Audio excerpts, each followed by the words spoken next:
My wife said, "It's a secret girls' trip. You can't know where I'm going." I called her friend and found out she never left town. She was with an old friend, so I filed for divorce, cut her off financially, and now she's living alone in a tiny apartment. I'm 34, and up until a few months ago, I thought I understood what trust meant in a marriage. My wife and I had been together long enough to see our fair share of ups and downs, but nothing that made me question her loyalty. We weren't perfect, but I believed we were solid. That belief started to crack the day she told me she was going on a girls' vacation. It was a casual Sunday evening when she mentioned it. No build-up, no prior hint, just dropped it in the middle of folding laundry. She said she and her friends had been planning it for weeks, and it would be a nice little getaway for them to relax and recharge. I didn't mind the idea at all. In fact, I've always been the kind of person who thinks time apart can be healthy. Everyone needs space. I told her I hoped she'd have fun, and even offered to help her pack if she needed it. The only thing I asked, almost as an afterthought, was if she could share her location with me, not because I wanted to track her every move, but simply for safety. If something went wrong, at least I'd know where she was. That's when she paused. She didn't look me in the eye, just kept fiddling with a shirt in her hands before saying, "I can't do that." "Why not?" I asked, genuinely confused. She hesitated again before explaining.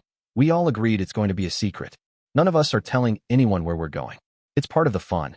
She laughed nervously, like she was trying to make it sound harmless. I remember sitting there, processing her words. A secret location? A group of grown women collectively deciding to hide their destination from everyone, including spouses and family? It felt strange. Even for safety? I pressed gently. She shook her head. "It's not a big deal. Please don't make it one." I didn't push further. Maybe that was my first mistake. I told myself not to overthink it.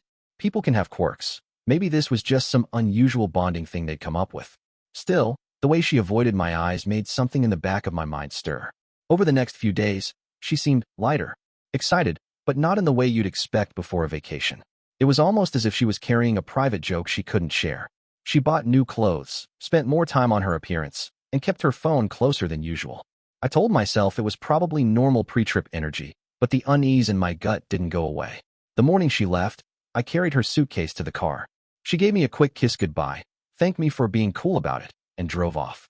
I stood there watching her taillights disappear down the street, and for the first time in years, I didn't feel entirely sure about us. That day, I distracted myself with work around the house, convincing myself that this was just my imagination running wild. But somewhere deep down, I knew something was off. At that point, I had no idea that this so-called girls' vacation would unravel our marriage in ways I couldn't have imagined. 2 days into her trip, I couldn't shake the feeling that something wasn't adding up. She'd sent a couple of short texts, nothing more than, "Hey, having fun, talk later," but no pictures, no details, no inside jokes about what they were doing. This wasn't like her. Normally, she'd be flooding me with snapshots of every meal, every funny moment, every beach sunset. Instead, it was silence except for those short check-ins. I told myself to stop overthinking. People disconnect on vacation sometimes. But by the third day, that little voice in my head was screaming at me to take a closer look. That afternoon, I picked up my phone and called one of her closest friends, the kind of friend who's been in our lives for years, the one she said was on the trip with her. She picked up almost immediately. "Hey, what's up?" "Hey," I said, trying to sound casual. "Just wondering how the trip's going. How's everyone doing?" There was a pause. "Trip? What trip?" My mouth went dry. "The girls' vacation. You're on it, right?" Her tone shifted, now more cautious. "I'm at home. I don't know anything about a girls' vacation.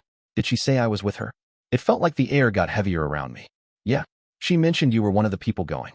She sighed. "I'm sorry, but I'm not. And if she's saying I am, then something's weird here." I forced a laugh and thanked her for her time, hanging up before she could ask me more questions. My hands were cold, but my mind was racing. I immediately called my wife. Straight to voicemail. I tried again. Same thing. I texted her, "Call me now." Nothing. An hour went by, then 2. My phone finally rang around 9 p.m., her name lighting up the screen. "Hey," she said cheerfully, like nothing was wrong. "Where are you?" I asked, my voice low. She hesitated. "I told you. I'm on the trip." "That's funny," I said. "Because I just spoke to Sarah, and she's at home. She says she's not on any girl's trip." Silence.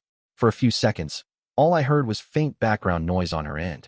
Then she suddenly snapped. "Why would you call her? Don't you trust me?" "This isn't about trust," I said, keeping my voice steady. "This is about the fact that you told me you were somewhere with someone who says she's not there.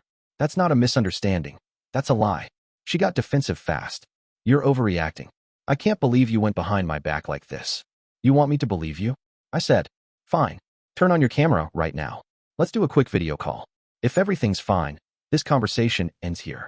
That's when her tone shifted again. I could hear it. That tight, strained way people talk when they're cornered. I can't right now, she muttered. It's not a good time. Make the time, I said plainly. She didn't. Instead, she started to fumble for excuses. That's when I knew the truth, whatever it was, wasn't going to be something I liked. I sat there, phone pressed to my ear, listening to her stumble over half-formed excuses. My patience was gone. Look, I said, I'm going to make this simple. If you don't turn on your camera right now, I'm going to assume the worst. And if I assume the worst, this marriage is done. Her breathing changed, shallow, uneven. Finally, in a low voice, she said, Okay, I'm with someone, an old friend, but it's not what you think. Nothing happened. I didn't say anything at first, not because I believed her, but because I needed a second to absorb the fact that she'd just confirmed my gut feeling. You lied to me, I said quietly. You made up a whole story about a girl's trip, involved other people's names, and kept your location a secret. And now you want me to believe you're here with some old friend for completely innocent reasons. She started talking faster, like she could somehow talk her way out of it. It's not like that. I just didn't think you'd understand.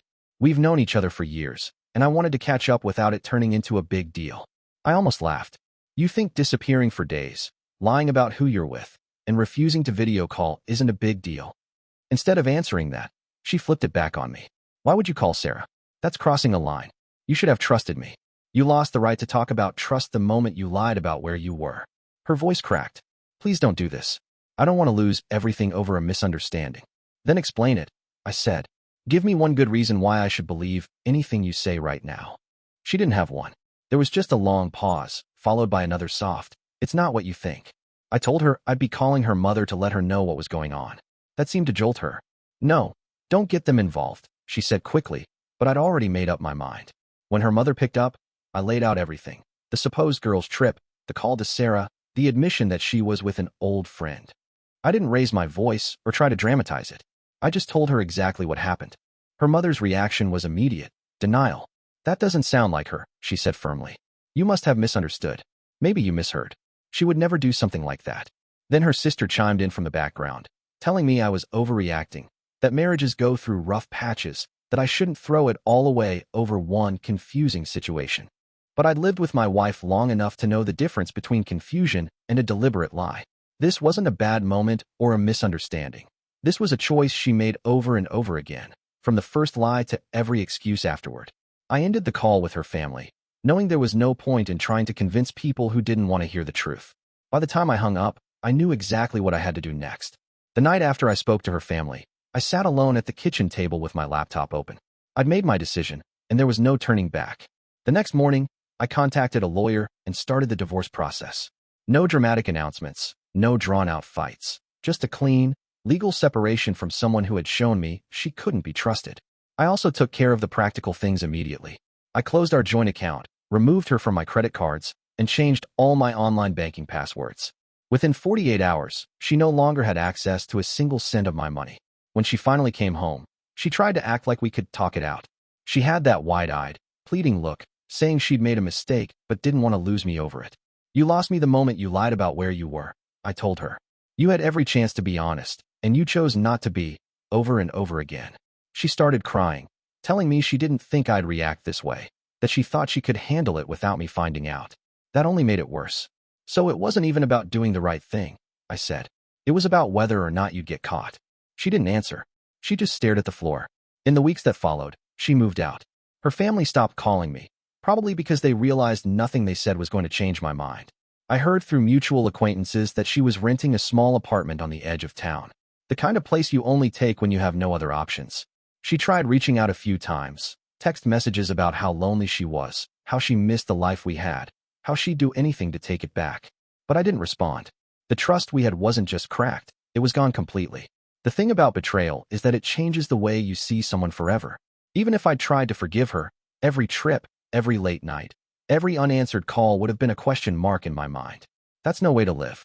One night, a couple of months after everything, I got a message from her that simply said, I hate myself for what I did. I didn't reply, not because I wanted to punish her, but because I realized her regret wasn't my problem anymore. I'd carried the weight of this marriage for long enough. Now my life is quieter. There's no second-guessing where my partner is or wondering if I'm getting the truth. There's no pretending everything is fine when I know it isn't. I don't feel triumphant about what happened. This wasn't a victory, it was a loss. But it was a necessary one. I'd rather be alone and at peace than stay with someone who looked me in the eye and lied without hesitation.